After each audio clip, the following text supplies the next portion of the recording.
today.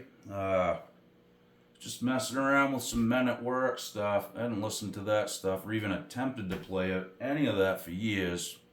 What an amazing band. And just the musicianship, the songwriting, top shelf. I actually have some subscribers from Australia on this channel. Shout out to you guys, of course. Man, there's been a lot of talented people come from Australia. There really has. I mean, I'm not going to list them all out, but just a few, like Men at Work, of course, Olivia Newton-John.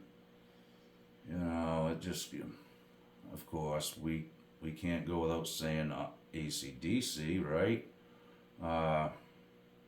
Man, just a lot of them. Even some newer guys. I don't know if you guys know who Jed Hughes is. Jed in the Shed. He does videos. Great guitar player. He plays for like Vince Gill. I mean, he's a heavy hitter for sure. Some great musicians for sure that came out of Australia. What I was going to get at though was this. When I started playing this, right? I started playing this riff. I was like, hold it. Don't that sound like 38 Special? Hold On Loosely? Who come out with this first? Because I've never, you always hear like, oh, they ripped that song, Usually there's lawsuits involved. It's pretty close. It's not exact, but here's Men at Work.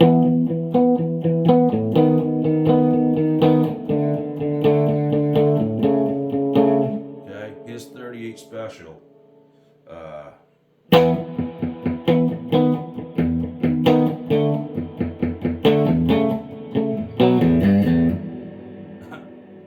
Okay, you tell me. Men at Work.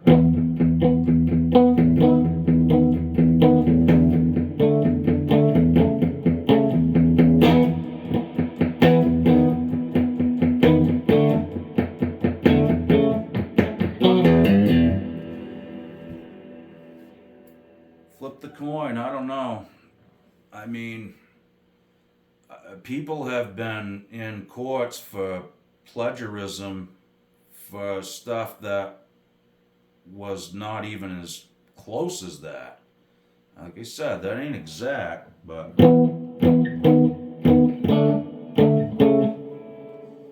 that's pretty close. I mean, especially when you play this song solo, just by yourself, which I apologize for the playing. My hands are total today. I was doing some work on guitars last night, and I could hardly even make a fist this morning, but yeah, that's so close, When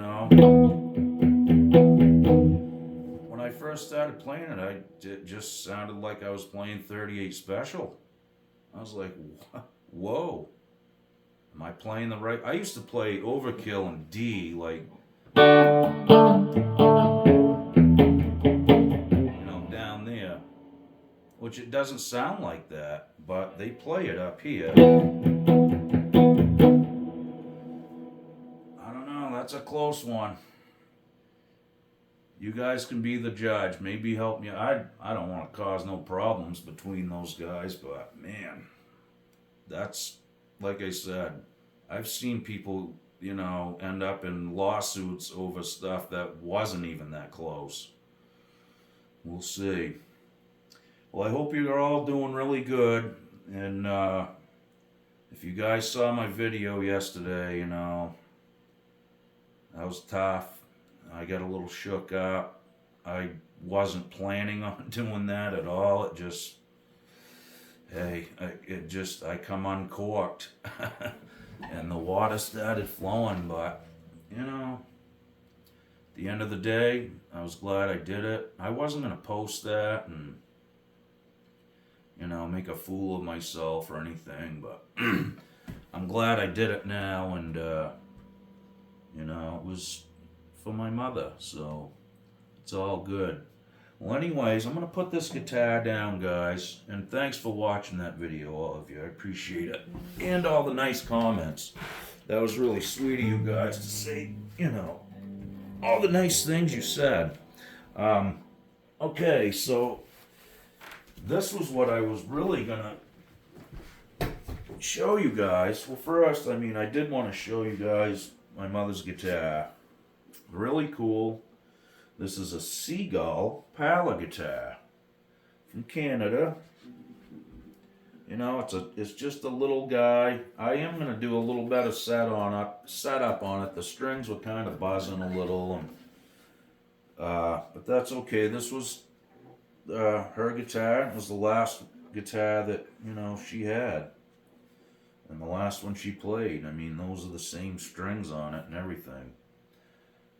So I did want to go over that. These are really amazing.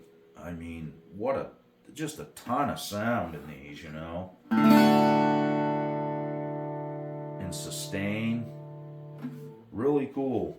So that was my intentions, was to show you guys that stuff. And this here. Okay, now what we're looking at here, this was from the Beatles Anthology box set when that came out, okay? And they would send these promos to the record stores, so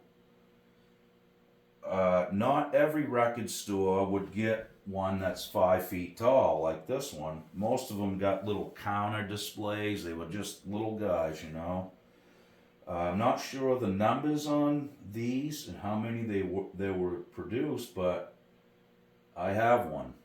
And this is one big piece of Beatles memorabilia. I've thought about selling it. The day I got it, a guy offered me $500 for it, and I turned it down. The same day I saw an identical one for sale on eBay for $2,500, and I've never seen one since. So I'm going to take you out of the camera and show you guys this. I mean, I used to collect, memorabilia. I had tons of stuff, and it just took up so much room. I cut it loose, I needed the space, but I held on to this for good reason. Not only is it cool, it's valuable. So check this out, guys. This takes a while to set up too, but it's 3D, so the boys here just kind of pin onto the front and down onto the bottom, and it sticks them out off this poster, which this poster thing in behind him is really cool too. There's just tons of little candid shots, and it's just a really cool piece, little shots like that, there's just tons of pics. You really have to look, but like I said, when it comes to music memorabilia, that's probably the best piece I own, or one of them, and certainly the biggest piece of Beatles memorabilia I've ever seen. So, I just wanted to share that with you, and that was my whole intention anyway yesterday with the whole video and playing the Beatles song for my mother. And I know Hey Jude it was written for John Lennon's son by Paul McCartney, so, but, it kind of hits home with me too, So anyway, there it is. My biggest piece of music memorabilia, which I may sell someday. I'm not sure yet. I'm going to have to see. I'm really up in the air about it. I really don't want to sell it, but it's just something I don't want kicking around in the studio getting damaged either. So I usually take it down and store it in, contractor bag and keep it safe as I can. But it is a cool piece, and you just don't see that everywhere. Well, alright guys, I just wanted to show you that, and thanks for checking out all my videos. Like and subscribe if you haven't, and I'll try to get some more content up soon. I got some some work to do in the shop. I've got 3 or 4 guitars to fix up there, so we'll probably be doing that next. Okie doke, you guys be good. Thanks for watching. We'll see you soon.